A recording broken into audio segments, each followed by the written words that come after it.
নমস্কার বন্ধুরা, আশা করি সবাই ভালো আছেন। তো আজকে আমি যে বিষয়টি নিয়ে কথা বলতে চাই সেটি নিয়ে আমি পূর্বেও অনেকবার কথা বলেছি। আসলে এইগুলো নিয়ে কথা বলতে মন চায় না, তারপরও চোখের সামনে যখন এইভাবে অন্যায় অত্যাচারের মাধ্যমে একটি জাতি তথা ধর্মীয় গোষ্ঠীকে নিশ্চিহ্ন করার সতত প্রয়াস চালানো হয়, তখন আর কথা না বলেও থাকা যায় না। বলছিলাম বাংলাদেশের হিন্দু তথা সনাতন ধর্মাবলম্বী মানুষদের উপর নির্মম অত্যাচারের কথা। গত ভিডিওতেও আমি বাংলাদেশের হিন্দুদের উপর তথাকথিত ধর্ম অবমাননার অভিযোগে হামলার কথা বলেছিলাম। এবারও বাংলাদেশের রংপুর বিভাগের গঙ্গাচড়া নামক গ্রামে তথাকথিত ধর্ম অবমাননার অভিযোগে হিন্দুদের উপর হামলা করেছে এক কিশোর। নাকি সেখানে ধর্ম অবমাননা করেছে।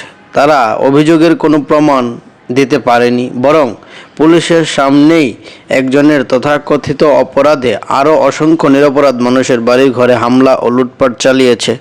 প্রাণ ভয়ে হিন্দুরা তাদের জীবন নিয়ে অন্যত্র পালিয়ে যাচ্ছেন, অথচ প্রশাসন সম্পূর্ণ নির্বিকার হয়ে মৌন সমর্থন দিচ্ছে। পুলিশ কর্মকর্তার বক্তব্যটা একবার ভালো করে লক্ষ্য করুন। এই হচ্ছে বাংলাদেশের হিন্দুদের বর্তমানের অবস্থা। প্রায় প্রতিদিনই কোথাও না কোথাও ধর্ম অবমাননার অভিযোগ তুলে হিন্দুদের উপর অত্যাচার, হত্যা, ধর্ষণ হয়েই চলেছে। যখন অন্য মতাবলম্বীদের বক্তব্যে প্রকাশ্যে হিন্দুদের ধর্ম তথা দেবদেবী ও বিভিন্ন পার্বণকে নিয়ে অশ্লীল ভাষায় কথা বলে, তখন আবার সরকার ও প্রশাসন নির্বিকার। তখন আবার কোনো ধর্মীয় অনুভূতিতে আঘাত হয় না। সোজা কথা হলো, বাংলাদেশে হিন্দুদের কোনো ধর্মীয় অনুভূতি নেই।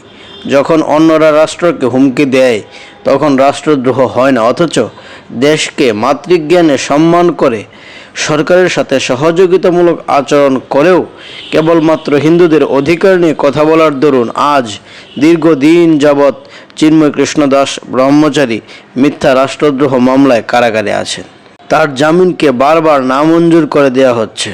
তার আইনজীবী তাই স্পষ্টই বলেছেন যে সরকার চায় না তাকে মুক্তি দিতে।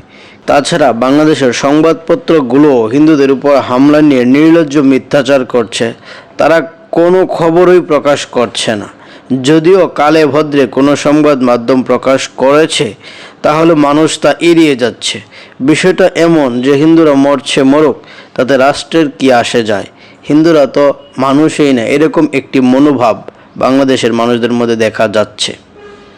কিন্তু এইভাবে আর কতদিন? আমরা চাই বাংলাদেশের হিন্দুদের পূর্ণ নিরাপত্তা ও জানমালে রক্ষা করা হোক।